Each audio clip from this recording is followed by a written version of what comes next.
Hi, my name is Rob. Welcome back to my channel where I talk about all things aging.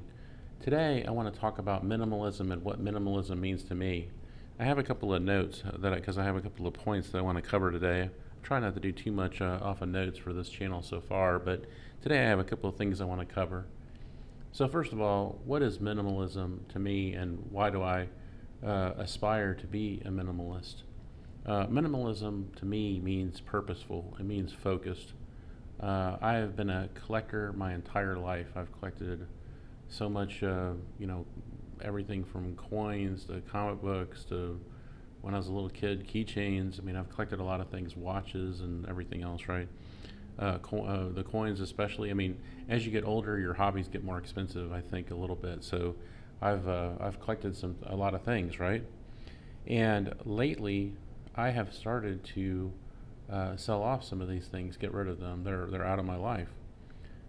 Some things I have sold just within the last couple of weeks are things that I never thought I would ever part with in my life. I thought, these are the kind of things they're going to be heirlooms. I don't have any kids.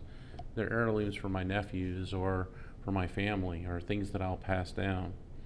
Uh, some of them are what I would call cherished items. And that's the word that I want to talk a little bit about here. And that's why I think it really ties into minimalism. I think we cherish people, and that's how it should be.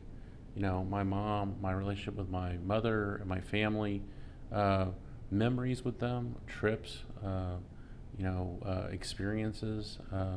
Those are the things that I think in life I've cherished.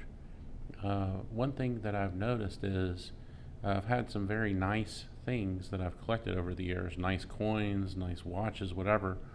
When I've sold off those things, what I've noticed is those cherished items, I don't look back with regret at that.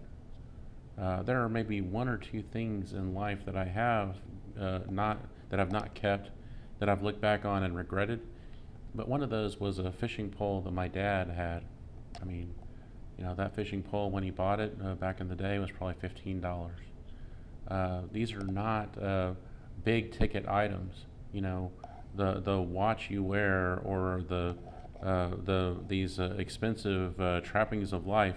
I don't think there's a lot in that. I think that we cherish what we should cherish is we should cherish the memories that we make with people. I'm not saying don't have nice things. I'll give a really good example of that. My luggage. I know that sounds funny. I used to travel a lot for business. One of my friends, a good friend of mine, he was like, "You need to go out and buy Toomey bags," and I was like, "Nah, I'm just gonna have my Samsonite." I would travel, the bag would fall apart after about a year. I'd get a new bag, it'd fall apart. Finally, he was like, "You just got to do this." So I went out and got two Toomey bags. I've had them now for about 16 years each. They're still going strong, and so I'm not saying don't buy quality. I'm not saying don't. If you're a collector, collect. That's fine. But instead of having like 20, I mean, let's say you're a watch collector, for instance, do you really need 50 watches? Having three or four nice pieces, or maybe even less than that, is probably enough. You've only got one wrist, right? So the thing is, I mean, unless you're going to be walking around with watches on two wrists, that doesn't really make a lot of sense. So I think that is really where I'm coming from on this topic is, uh, minimalism is about being purposeful. It's not just about stuff either. It's about time. We'll talk about that in a future episode. One topic I do want to, or actually two other topics I want to talk about related to this topic. One of them is called Swedish death cleaning, and I've pretty much embraced this.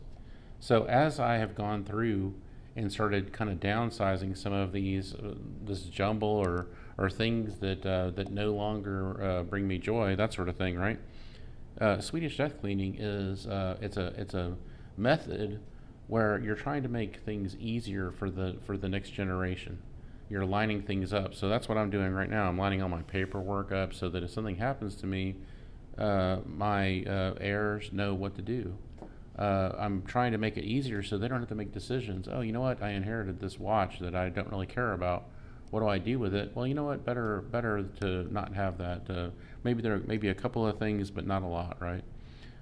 So Swedish death cleaning is basically getting all your ducks in a row, and I'll probably do another video in a much more greater detail on Swedish death cleaning. The final thing I want to talk about is just kind of like where do I want to go with this? Why minimalism? Well, as I said before, stuff isn't my objective for sure. Having a big house, if I went out and bought a big house, what do I got to do? I got to fill it up, right? Uh, if I have a big car, I don't need those things, right? But at the same time, what I am interested in doing, one of the aspirational things that I have as I age, is I have a couple of things I'd really like to accomplish. I feel most of my travel goals, real focused travel, have been done. But one thing I'm really interested in, and it's funny, I was listening to a video this morning and somebody facetiously said, if you retire, you don't need to have to walk across Spain. Well, that's what I want to do. I want to do the Portugal to Spain, Camino de Santiago. I think that would be really awesome. And you know what? I also want to do slow travel. I watch several blogs right now about people where they've gotten rid of all their earthly possessions. They've sold their house, they've sold their cars, all their stuff. They put it in storage for a while and decided, why are we paying for storage for stuff we're never going to come back to? In some ways, that appeals to me.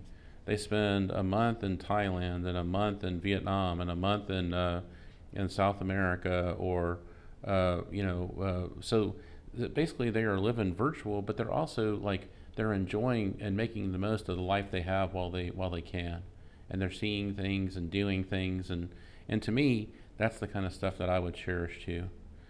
So more to come on this. I think it's a topic well worth discussing several times.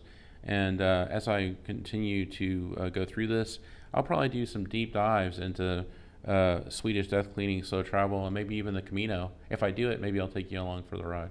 Thank you so much. I hope you have a great day, and I'll bring another video soon. Thank you.